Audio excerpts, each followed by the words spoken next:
है कि जितने भी अब दलित के नेता हो रहे हैं, तो जो सवर्ण लोग हैं और जो मनीवादी लोग हैं, अब उनको ये चीज़ पच नहीं रहा है कि सदियों से जो हम के दिमाग में यह गुंडागर्दी बैठ गया है कि दलितों कमजोर हो गए हैं। तो याद रखे कि शेर को खामोश हो जाने से जंगल किसी के बाप के नहीं हो जाता है। एक बात और याद रखे कि हमने बंदूक उठाना छोड़ लगातार देखा जा रहा है कि बिहार में इस तरह घटनाएं, ग्राफ जो बढ़ा हुआ है, क्राइम ग्राफ, लेकिन नीतीश सरकार जो सोई हुई है और गठबंधन का सरकार जो है लगातार कह रहा है कि हम कार्रवाई कर रहे हैं। तो क्या लगता है कि कार्रवाई की सरकार है, यहाँ पे कार्रवाई हो रहा है? देखिए, सबसे पहले ये घटना बहुत निंदनीय है। यह हृदय विदारक है घटना। हम प्रशासन से ही मांग करते हैं कि जितना जल्दी से तो उन लोगों को मैं बता देना चाहूँगा कि पहले जो हुआ वो हुआ। आज के टाइम में यदि वो लोग ऐसा करते हैं तो उन लोगों के भी साथ हम लोग पलटवार देने के लिए तैयार हैं। और कहीं भी अगर दलितों के ऊपर किसी तरह का घटना होता है, भीम आर्मी सबसे पहले वहां पहुंचते हैं। अभी जो है भीम आर्मी पसगंडा में पहुंची हुई है, आजाद पासवान के परिवार से मिली और यहाँ पे जो मामला हुआ है उसके बारे में जाना गया। जानते हैं वाकई जो है यहाँ पे जो भीम आर्मी के जिला प्रभारी मौजूद हैं। सर, इस तरह का घटनाएं दलितों के साथ ही क्यों होता है? गोली मार करके अपराधी फरार हो जाता है, लेकिन नीतीश सरकार दावा करते हैं अभी भी अपराधी गिरफ्त से बाहर है।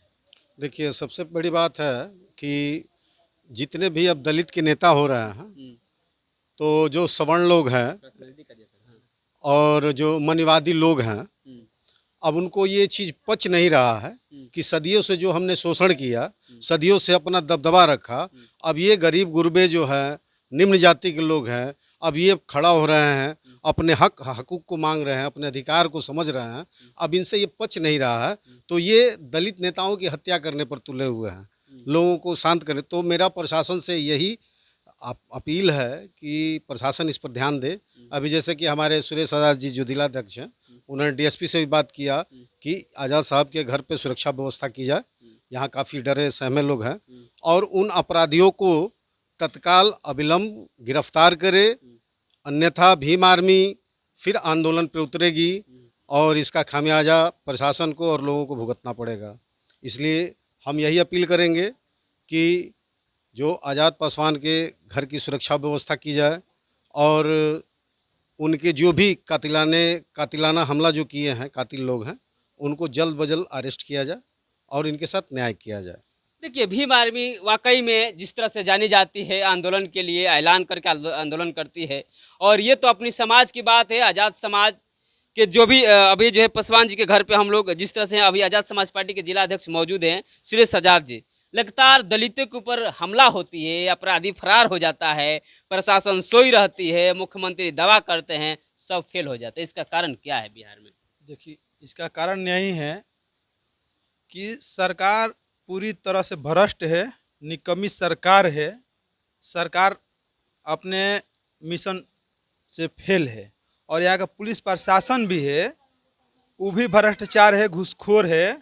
इसकी वजह से इतना अपराध बढ़ रहा है दलितों के ऊपर। और एक बात और बता देना चाहते हैं कि जिनके दिमाग में यह गुंडागर्दी बैठ गया है कि दलितों कमजोर हो गए हैं, तो याद रखे कि शेर को खामोश हो जाने से जंगल किसी के बाप के नहीं हो जाता है।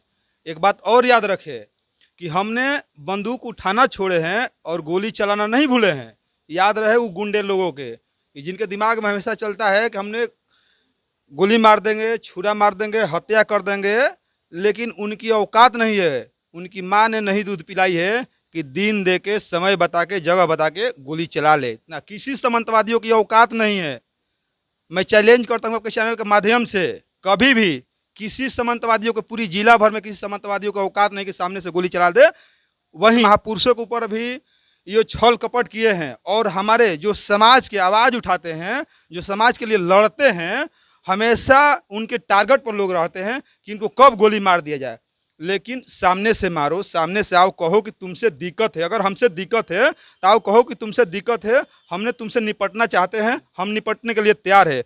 लेकिन याद रहे यहाँ के प्रशासन के लोगों के, खासकर एसपी महोदय को भी, कि इस अपराधी को, जितने इस मामले में संलिप्त अपराधी है और नामकरण हो गया है, उसको जल्द से जल्द 24 घंटा हो गया लेकिन अभी तक कोई पकड़ाया नहीं। लेकिन शर्म आनी चाहिए, एसपी महोदय को भी शर्म आनी चाहिए, यहाँ के पुलिस प्रशासन को भी शर्म आनी चाहिए कि अगर एक दलित किसी प्रकार का घटना करता था तुरंत उसको 24 घंटा नहीं होता है, तुरंत सांझ बिहान में उसको अरेस्टिंग करके जेल भेज देते हैं। लेकिन यही सामंतवादी मनुवादी विचारधारा के लोगों ने इस दलितों का हत्या करता है लेकिन 6-6 महीने तक फरार रहता है। लेकिन याद रहे 24 घंटा बीता है, हमने 3 से 4 दिन नहीं बीतने देंगे। जिस दिन रोड पर उतर जाएंगे तो एसपी महोदय को भी संभालना मुश्किल हो जाएगा। ये गारंटी के साथ कहते हैं। इस अपराधियों को जल्द से जल्द अगर नहीं पकड़ा गया तो उसी बक्सर में इतना आंदोलन चलाएंगे तो एसपी महोदय का भी सिस्टम खराब हो जाएगा। सिस्टम खराब हो जाएगा एसपी साहब, क्योंकि अभी 24 घंटा हो गया है और अपराधी बेखौफ घूम रहे हैं, आपका प्रशासन सो रहा है। ये जो है लगातार हम नहीं कर रहे हैं, आज़ाद समाज पार्टी के जिला अध्यक्ष कर रहे हैं, प्रदेश से मीडिया प्रभारी पहुंचे हुए सर। लगातार देखा जा रहा है कि बिहार में इस तरह घटनाएं, ग्राफ जो बढ़ा हुआ है क्राइम ग्राफ, लेकिन नीतीश का सरकार जो सोई हुई है और गठबंधन का सरकार जो है लगातार कह रहा है कि हम कार्रवाई कर रहे हैं। तो क्या लगता है कि कार्रवाई की सरकार है, यहाँ पे कार्रवाई हो रहा है? देखिए, सबसे पहले ये घटना बहुत निंदनीय है, यह हृदय विदायक है घटना। हम प्रशासन से ही मांग करते हैं कि जितना जल्दी से जितना है अपराधी संबित उसमें गिरफ्तार करके और कोर्ट में स्पीड ट्रायल चला करके जल्द से जल्द उसमें उचित न्याय दिलाया जाए, ताकि ऐसा भविष्य में भी घटना ना हो सके। और खास करके पूरा बिहार का ग्राफ देखें तो सबसे ज़्यादा बक्सर में ही आतंक फैला हुआ है। बक्सर में ही जितना भी अपराधी हैं खुले घूम रहे हैं। कहीं ना कहीं ये पुलिस प्रशासन की लापरवाही है। अगर लापरवाही नहीं होती तो इस तरह की घटना आए दिन घटना नहीं। अभी हाल ही में बक्सर का कोई रिपुरवा है, वहाँ 2 दिन पहले मर्डर हुआ, उसके बाद तुरंत कल यहाँ हो गया। यह बहुत बताता है कि ये पुलिस प्रशासन का लापरवाही है। इस लापरवाही को बरते और जल्द से जल्द जितना आरोपी है उसको गिरफ्तार करके जेल के सलाखों के पीछे भेजे। लगातार शशि भास्कर जी एक ही बात कर रहे हैं कि सरकार जो है इस पर संज्ञान ले। और थोड़ा सा जानेंगे, अनुमंडल अध्यक्ष डुमरांव अनुमंडल अध्यक्ष पहुंचे हुए हैं। लगातार सर आपके क्षेत्र में इस तरह का घटना होता है और आप लोग जल्दी ही पहुंच जाते हैं और आज आप लोग परसगंडा में आए हुए हैं, क्या होना चाहिए अब? देखिए सर, आपके चैनल से पहले तो मैं ये बताना चाहूँगा कि जितने भी गुंडा प्रवृत्ति के लोग हैं, जितने भी मनवादी लोग हैं, उन लोगों के पेट का पानी तो पहले पच नहीं रहा है। क्योंकि जितने भी अब बक्सर जिला में चमार, दुसाध, नोनिया, तेली, गरवाड़ जितने भी लोग हैं, वो लोग अब शिक्षित हो चुके हैं। वो लोग भी अपना दमखम राजनीतिक क्षेत्र में कहीं ना कहीं दिखा रहे हैं। तो उन लोगों के पेट का पानी पच नहीं रहा है। इसलिए वो लोग पहले भी देखे होंगे कि हिस्ट्री भी देखेंगे आप, तो जितने भी नॉर्मल कास्ट के लोग हैं उनको रास्ता से सफाया कर दिया जाता था। आज भी वही वो लोग प्रोपेगेंडा अपना रहे हैं। तो उन लोगों को मैं बता देना चाहूँगा कि पहले जो हुआ वो हुआ। आज के टाइम में यदि वो लोग ऐसा करते हैं तो उन लोगों के भी साथ हम लोग पलटवार देने के लिए तैयार हैं। और भीम आर्मी, चाहे वो पासवान जाति के लोग हो, चाहे SC ST OBC माइनॉरिटी के कोई भी जाति के लोग हो, भीम आर्मी उनके साथ 24 घंटा तत्पर है, खड़ा है। कानूनी कार्रवाई से भी हम लोग लड़ने के लिए तैयार हैं और आमने सामने से भी यदि लड़ेंगे वो लोग तो हम लोग उसके लिए भी तैयार हैं। यदि वो लोग बता देते हैं कि आइए यहाँ पर हम लोग लड़ते हैं तो उन लोगों के साथ लड़ने के लिए 24 घंटा तैयार हैं। चलिए, क्या नाम हो सर आपका? मेरा नाम हुआ पप्पू कांत निराला, भीम आर्मी अनुमंडल अध्यक्ष बक्सर। लगातार देख रहे हैं भीम आर्मी हर तरह से तैयार है, चाहे जैसे भी आकर आप लड़ सकते हैं। अभी जो है परसगंडा का स्थिति जो है भीम आर्मी पहुंची हुई है, लगातार ये भी पहल कर रही है। DSP साहब से बात हुई है कि अगर हम आपको मात्र 3 दिन का मोहलत देते हैं, अगर 3 दिन में सारे अपराधी अगर गिरफ्तार नहीं होते हैं तो आप DSP साहब और SP साहब कान खोलकर सुन लीजिए, आपको संभालना मुश्किल हो जाएगा बक्सर क्या पूरे बिहार को। लगातार बने रहे और देखते रहे जनबोल खबर।